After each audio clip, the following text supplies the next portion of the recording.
बड़ी खबर है गोमती रिवर फ्रंट घोटाला मामले से जुड़ी हुई, जिसमें सीबीआई आज ताबड़तोड़ छापेमारी करती रही। दूसरी बड़ी खबर बसपा प्रमुख मायावती के पलटवार की है। मायावती ने संघ प्रमुख मोहन भागवत के डीएनए वाले बयान पर कहा कि संघ की कथनी और करनी में बड़ा अंतर है। तीसरी खबर 69,000 शिक्षक भर्ती मामले में ओबीसी वर्ग के अभ्यर्थियों की बेसिक शिक्षा मंत्री सतीश द्विवेदी से मुलाकात। चौथी बड़ी खबर यूपी में पाबंदियों में और ढील की, उत्तर प्रदेश में अब जिम, मल्टीप्लेक्स और सिनेमा हॉल के अलावा स्टेडियम भी खुल गए हैं। पांचवी बड़ी खबर उत्तराखंड में सुखबीर सिंह संधू को मुख्य सचिव बनाने की है। संधू 1988 बैच के आईएएस अफसर हैं। तो ये 5 बड़ी खबरें हैं। इनके अलावा भी कुछ और अहम खबरें हैं जिन पर आपको विस्तार से जानकारी देंगे। और इस वक्त बड़ी खबर उत्तराखंड से है। मुख्यमंत्री बनते ही एक्शन में है CM Pushkar Dhami. Bijapur safe house में आईएएस और आईपीएस अफसरों को बुलाया गया है और थोड़ी देर में बीजापुर गेस्ट हाउस में अधिकारियों के साथ मुख्यमंत्री बैठक लेंगे। अधिकारियों का बीजापुर गेस्ट हाउस पहुंचना शुरू हो गया है। तो पहला बड़ा फैसला उन्होंने ये लिया कि मुख्य सचिव बदल दिया और अब जो आईएएस और आईपीएस अधिकारी प्रदेश के हैं उनको बीजापुर सेफ गेस्ट हाउस में बुलाया गया है। थोड़ी देर में बैठक होने वाली है और बीजापुर सेफ हाउस में आईएएस और आईपीएस अफसरों के पहुंचने का सिलसिला शुरू हो गया है। सीएम पुष्कर धामी अधिकारियों के साथ बैठक करके उनको दिशा निर्देश देंगे।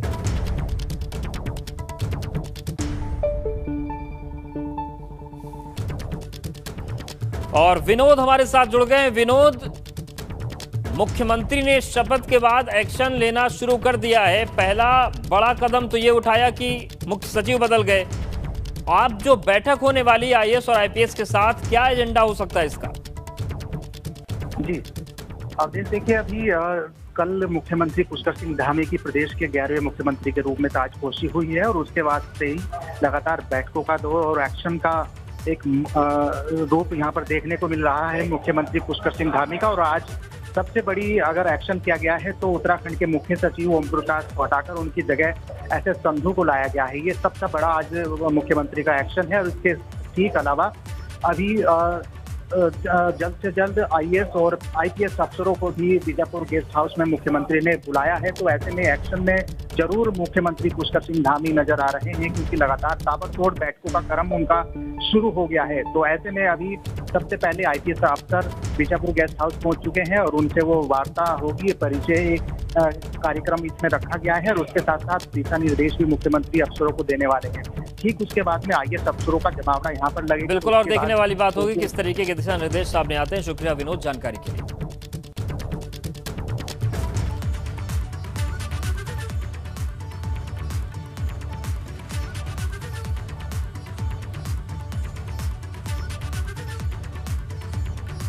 तो मुख्यमंत्री बनते ही एक्शन में है। मुख्यमंत्री और बीजापुर सेफ हाउस में आईएएस आईपीएस अफसरों को बुलाया गया। वहीं उत्तराखंड के मुख्य सचिव बने सुखबीर सिंह संधू, शासन की ओर से निर्देश जारी हो गया है।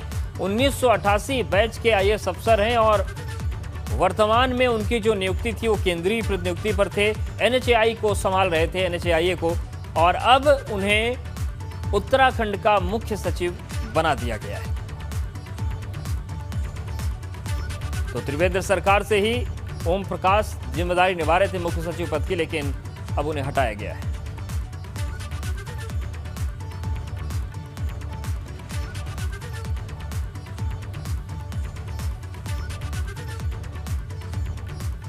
तो सुखबीर सिंधु, जिनका एक बड़ा प्रशासनिक अनुभव माना जाता है, और उन्हें मुख्य सचिव बनाया गया है। लखनऊ में 69,000 सहायक शिक्षक भर्ती मामले में धरना प्रदर्शन कर रहे ओबीसी वर्ग के अभ्यर्थियों ने बेसिक शिक्षा मंत्री सतीश द्विवेदी से मुलाकात की। बेसिक शिक्षा मंत्री से 5 सदस्यीय प्रतिनिधिमंडल मिला, जिसके बाद उन्होंने कहा कि राष्ट्रीय पिछड़ा वर्ग आयोग की रिपोर्ट देखने के बाद हम कुछ कहेंगे। बेसिक शिक्षा मंत्री ने अभ्यर्थियों से 4 दिन का समय मांगा है। आपको बता दें कि अभ्यर्थी कई दिनों से धरना प्रदर्शन कर रहे हैं।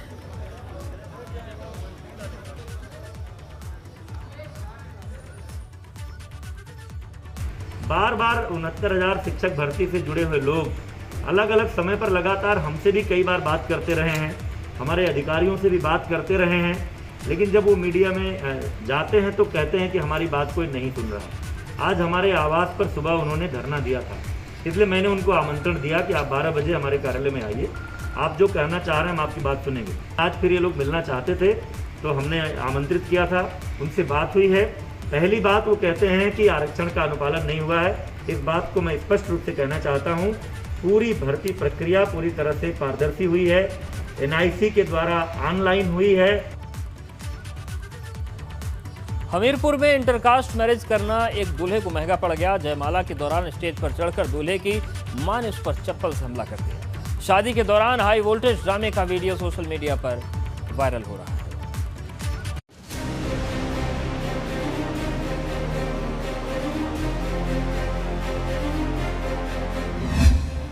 हमीरपुर के सुमेरपुर कस्बे में शादी की शहनाई के बीच दूल्हे पर चप्पल से हमला हो गया।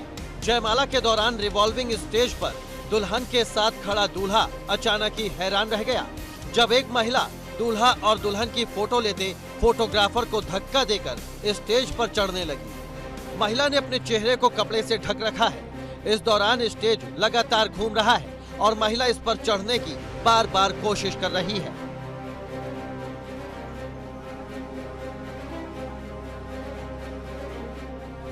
लेकिन जब वो कामयाब नहीं हो पाती है तो चप्पल उतारकर दूल्हे पर फेंकती है, जिसके बाद दूल्हा और दुल्हन दोनों महिला का विरोध करने लग जाते हैं। साथ ही कुछ और लोग भी मौके पर पहुंचकर महिला को खींचकर नीचे उतारने की कोशिश करते हैं और फिर बाद में महिला को जबरदस्ती शादी समारोह से बाहर कर देते हैं। बाहर महिला और उसके साथ कुछ लोग हैं जो लगातार गाली गलौज करने लगते हैं। आपको बता दें कि दूल्हे पर चप्पल से हमला करने वाली कोई और नहीं बल्कि उसकी मां ही है। अब आपको ये भी बता देते हैं कि आखिर ये पूरा मामला क्या है और दूल्हे पर उसकी मां ने चप्पल से हमला क्यों किया। दरअसल उमेश चंद्र ने पड़ोस में रहने वाली अंकिता गौतम से कोर्ट मैरिज की, जिसके बाद उमेश और अंकिता साथ रहने लगे। इस शादी से उमेश के परिवार वाले खुश नहीं थे। अंकिता के पिता ने दोनों की धूमधाम से शादी का फैसला लिया और 3 जुलाई को शादी में दूल्हे के परिजनों को बुलाया नहीं गया। बस यही वजह थी कि दूल्हे के परिवार वालों का गुस्सा 7वें आसमान पर था। एक तो वो पहले से ही इस इंटरकास्ट मैरिज से नाखुश थे, ऊपर से शादी की रस्मों में परिजनों को ना बुलाकर आग में घी डाल दिया। इस हंगामे के बाद आनन फानन में शादी की बाकी रस्मों को निपटाकर दुल्हन को विदा कर दिया गया। हालांकि शादी के दौरान इस हाई वोल्टेज ड्रामे का वीडियो सोशल मीडिया पर वायरल हो गया है। हमीरपुर से विकास पुरवार की रिपोर्ट, एबीपी गंगा। बागपत में मामूली विवाद में 2 पक्षों में जबरदस्त मारपीट हो गई। सड़क पर लोग लाठी डंडे से मारपीट करने लगे, जिसमें कई लोग घायल हो गए और मारपीट का वीडियो वायरल हो गया।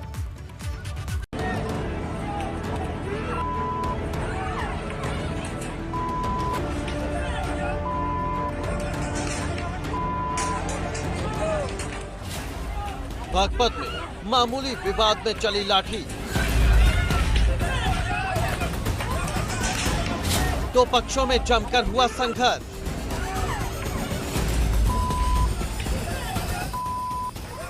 लाठियों से एक दूसरे को पीटा, मारपीट में कई लोग हुए घायल।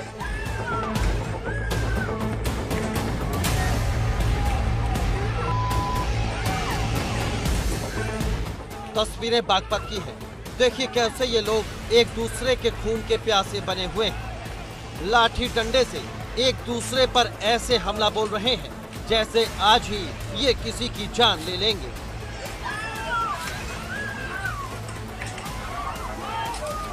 खूनी संघर्ष की वजह भी कोई खास नहीं बताई जा रही है, लेकिन मामूली सी बात पर इस तरह से लाठियां और पत्थर चलाना भी बेहद हैरान करने वाला है। मामला बड़ौद कोतवाली क्षेत्र के बड़का गांव का है। यहां छोटे से विवाद में 2 पक्षों में खूनी संघर्ष हो गया। दोनों पक्ष के लोग सड़कों पर निकल आए और एक दूसरे को इस तरह से पीटने लगे। मारपीट का वीडियो सोशल मीडिया पर वायरल हो गया है। वहीं लाठी डंडे से मारपीट और पथराव में कई लोग घायल हो गए हैं, जिन्हें इलाज के लिए अस्पताल में भर्ती कराया गया है। राजीव कौशिक, एबीपी गंगा, बागपत। अखिलेश सरकार के समय गोमती रिवर फ्रंट घोटाला मामले में सीबीआई ताबड़तोड़ छापेमारी की और ये छापेमारी 8 आरोपियों के ठिकाने पर की गई। इसमें तत्कालीन चीफ इंजीनियर रूप सिंह यादव भी शामिल रहे। उनके लखनऊ समेत तमाम ठिकानों पर छापेमारी की गई। सीबीआई ने लखनऊ के गोमती नगर, विकास नगर, आशियाना समेत कई जगहों पर छापा मारा। वहीं गाजियाबाद और नोएडा के ठिकानों पर छापेमारी की गई। आपको बता दें कि सिंचाई विभाग के 16 तत्कालीन अफसरों और 173 ठेकेदारों पर एफआईआर दर्ज की गई है।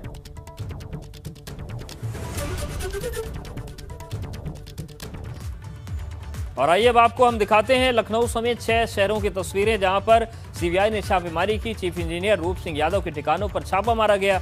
गाजियाबाद के कौशाम्बी में शिवालिक टावर के 505 नंबर फ्लैट पर छापा मारा गया।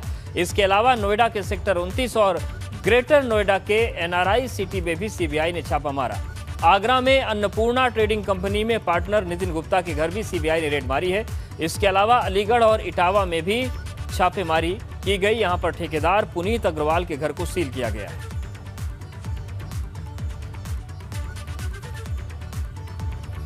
गोमती रिवरफ्रंट अखिलेश यादव की महत्वाकांक्षी योजना है जिसमें करोड़ों रुपए के भ्रष्टाचार का आरोप लगा, जिसके बाद योगी सरकार ने इस योजना में घोटाले पर जांच का आदेश दिया था। 1513 करोड़ रुपए के प्रोजेक्ट पर बिना काम के ही 1437 करोड़ रुपए दिए गए। ये 95% राशि थी जो पहले ही जारी कर दी गई। दरअसल पहले से ही डिफॉल्टर कंपनी गैमन इंडिया को ठेका दिया गया था, जिसके बाद योगी सरकार ने जांच के लिए इलाहाबाद हाई कोर्ट के रिटायर्ड जज आलोक कुमार सिंह के नेतृत्व में समिति गठित की। समिति ने 16 मई 2017 को अपनी रिपोर्ट में प्रथम दृष्टया अनियमितताओं का संकेत दिया था। इसके बाद 19 जून 2017 को पुलिस ने और फिर 24 नवंबर 2017 को सीबीआई ने केस दर्ज किया। मई 2018 में प्रवर्तन निदेशालय ने मनी लॉन्ड्रिंग मामले में केस दर्ज किया था।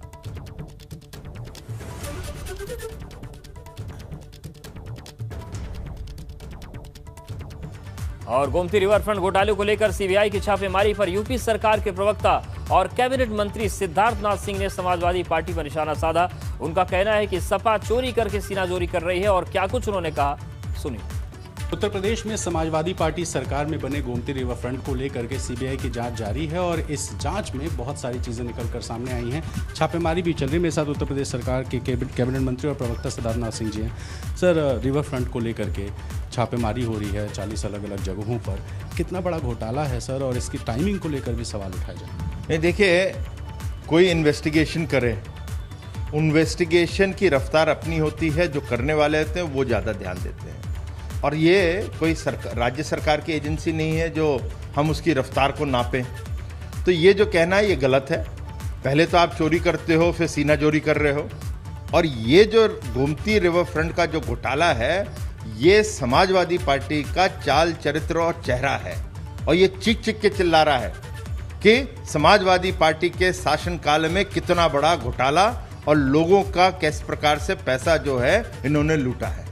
समाजवादी पार्टी के लोग कह रहे हैं कि अब चुनाव आ रहा है, दबाव बनाने की रणनीति है और इसलिए सरकार जानबूझकर सीबीआई का उपयोग कर रही है और वो यहाँ पे छापेमारी कर रही है। ये जो उनका है वही तो मैंने कहा कि भाई एक दफ़े आप चोरी भी कर रहे हो और फिर सीना चोरी कर रहे हो। अरे हमने तो किया नहीं कुछ है, चुनाव आ गया है। अरे रफ्तार कोई एजेंसी के हम थोड़ी नाप रहे हैं। तो आपके उनके ऊपर तो उनका कंट्रोल है और वो कर रही है। और कहीं आ रहा है तो टाइमिंग क्यों लिया है?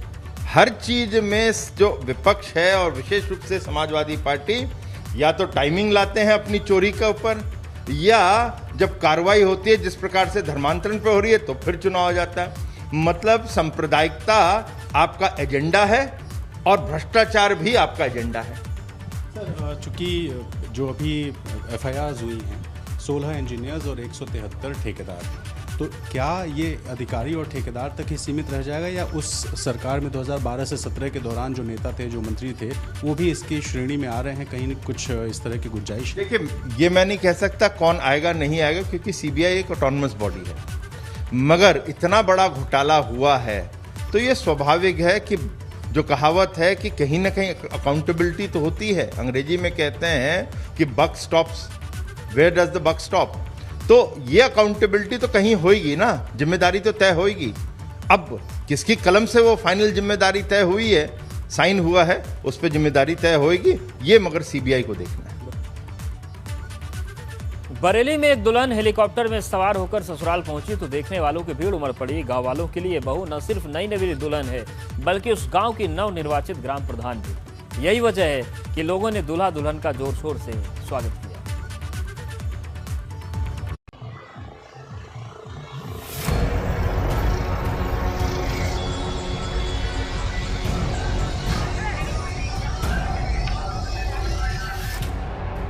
शादी के बाद दुल्हन के उड़न खटोले पर बैठकर ससुराल आने की खबर जब लोगों को लगी तो माहौल कुछ इस तरह का हो गया।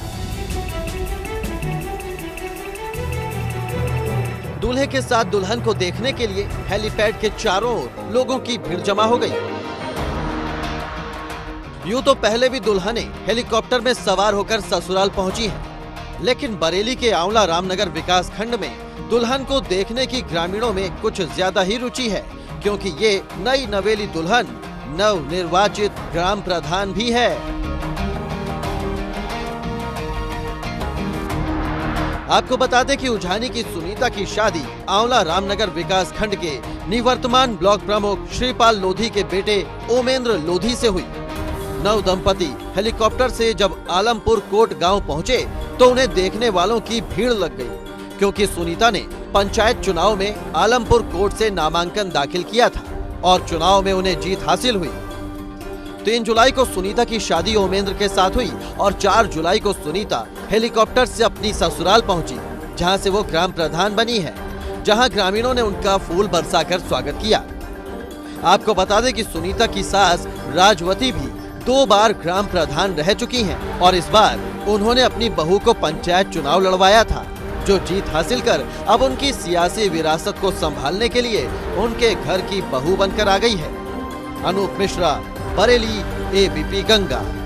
आरएसएस प्रमुख मोहन भागवत के उस बयान पर सियासत गर्मा गई है जिसमें उन्होंने कहा कि भारत में सभी धर्मों के लोगों का डीएनए एक है। बसपा प्रमुख मायावती ने आरएसएस और बीजेपी पर निशाना साधा है। उन्होंने कहा कि भारत में सभी धर्मों के लोगों का डीएनए एक होने की बात किसी के भी गले से नीचे नहीं उतरने वाली।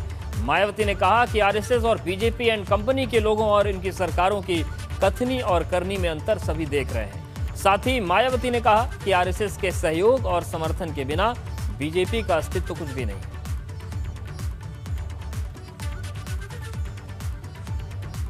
दरअसल आरएसएस प्रमुख मोहन भागवत ने कहा था कि हम समान पूर्वजों के वंशज हैं, हमारा डीएनए एक है, जिस पर अब मायावती ने पलटवार किया। मायावती ने कहा है कि संघ की कथनी और करनी में बहुत अंतर है। आरएसएस प्रमुख श्री मोहन भागवत द्वारा कल गाजियाबाद में आयोजित एक कार्यक्रम में भारत में सभी धर्मों के लोगों का डीएनए एक होने व भीड़ हिंसा, हिंदुत्व के खिलाफ आदि होने की जो बात कही गई है वह किसी के भी गले के नीचे से आसानी से नहीं उतरने वाली है, क्योंकि आरएसएस व बीजेपी एंड कंपनी के लोगों की तथा इनकी सरकारों की भी कथनी व करनी में अंतर सभी देख रहे हैं।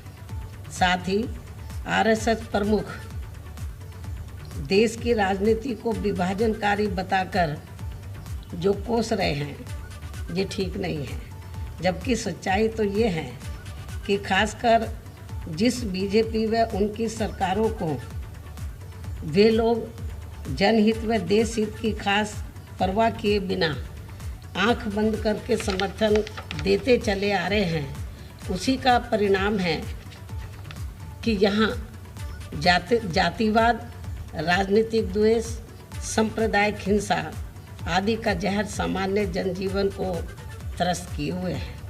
इतना ही नहीं बल्कि ये भी सर्वविदित है। हाँ, इसीलिए तुम्हारा कल्याण हो रहा है। तुम्हें सबको यही कहा उसने, फिर से ये कंफ्यूज हो गए सही किसका है। हंसकर उसने कहा कि देखो भाई, तुम अपनी अपनी भावना से जिसकी पूजा करते हो वो एक अंश है। वास्तव में जिस पूर्ण के ये अंग है, इनके द्वारा तुमको उसको देखना चाहिए। उसको नहीं देखते, इसे दूसरों की पूजा को लेकर तुम भ्रम में पड़ जाते हो। ये हमारा देश है, ये हमारी परंपरा है, ये हमारी तहजीब है और ये हमारे मातृभूमि के कार्य के लिए है। वो पहला आधार है और ये परंपरा दूसरा आधार है। और तीसरा आधार है ही हम समान पूर्वजों के वंशज हैं। ये विज्ञान से भी सिद्ध हो चुका है। 40,000 साल पूर्व से हम भारत के सब लोगों का डीएनए, सब लोगों का निरपवाह डीएनए समान है। इस आधार पर आरूढ़ होकर हम जब विचार करते हैं तो मन में अपनापन आता ही है। उस अपनेपन के आधार पर एकता होती है, राजनीति के आधार पर नहीं। और संघ पहले से ऐसा मानता है। वहीं रक्षा मंत्री राजनाथ सिंह ने संघ प्रमुख मोहन भागवत के बयान पर कहा कि जस्टिस और ह्यूमैनिटी यही हमारी राजनीति का आधार है।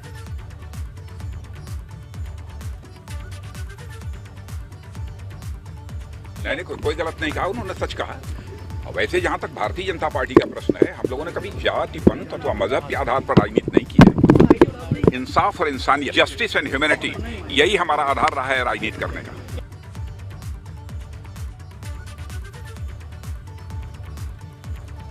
और इस वक्त बड़ी खबर आगरा से है। डॉक्टर भीमराव अंबेडकर विश्वविद्यालय के कुलपति को हटा दिया गया है। कुलपति अशोक मित्तल को कुलाधिपति आनंदीबेन पटेल ने हटा दिया। अशोक मित्तल पर भ्रष्टाचार के आरोप लगे थे और जांच के लिए 3 सदस्यीय कमेटी गठित की गई है। तो ये एक बड़ी कार्रवाई की गई है राज्यपाल की तरफ से। आगरा के डॉक्टर भीमराव अंबेडकर विश्वविद्यालय के कुलपति को पद से हटा दिया गया है। कुलपति अशोक मित्तल हटा दिए गए हैं। कुलाधिपति आनंदीबेन पटेल ने इन्हें पद से हटा दिया है। दरअसल अशोक मित्तल पर भ्रष्टाचार के आरोप लगे थे और इन आरोपों की जांच के लिए 3 सदस्यीय कमेटी भी गठित कर दी गई है।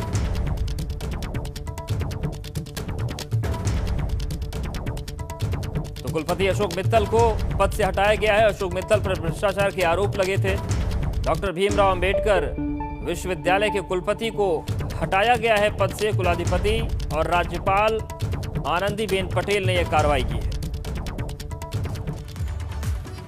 यूपी में कोरोना के घटते प्रभाव को देखते हुए रियायतें लगातार दी जा रही हैं और इसी क्रम में प्रदेश में जिम और मॉल, सिनेमा, मल्टीप्लेक्स खोल दिए गए हैं। टीवी स्क्रीन पर हम आपको दिखाते हैं अलग अलग जगहों की तस्वीरें।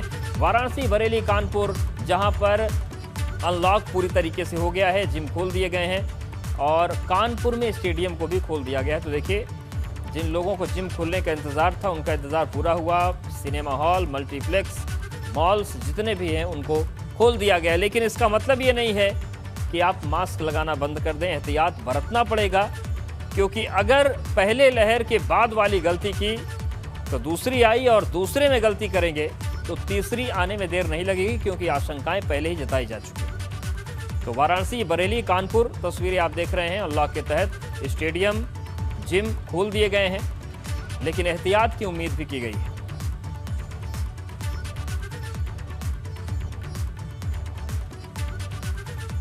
मुरादाबाद में एक निजी स्कूल पर इस्लाम धर्म का प्रचार प्रसार करने और स्टूडेंट का ब्रेन वॉश करने का आरोप लग रहा है। खबरों के मुताबिक स्कूल ने सोशल मीडिया के जरिए ऑनलाइन समर कैंप का आयोजन किया। इस विज्ञापन की जानकारी मिलने के बाद अखिल भारतीय विद्यार्थी परिषद ने जिलाधिकारी को ज्ञापन दिया, साथ ही स्कूल पर कार्रवाई की मांग की है। एबीवीपी की शिकायत पर अब मुरादाबाद पुलिस और शिक्षा विभाग ने मामले की जांच शुरू कर दी है। इस बीच स्कूल के डायरेक्टर का कहना है कि साइट अभी बंद कर दी गई है और समर कैंप भी रद्द कर दिया गया है।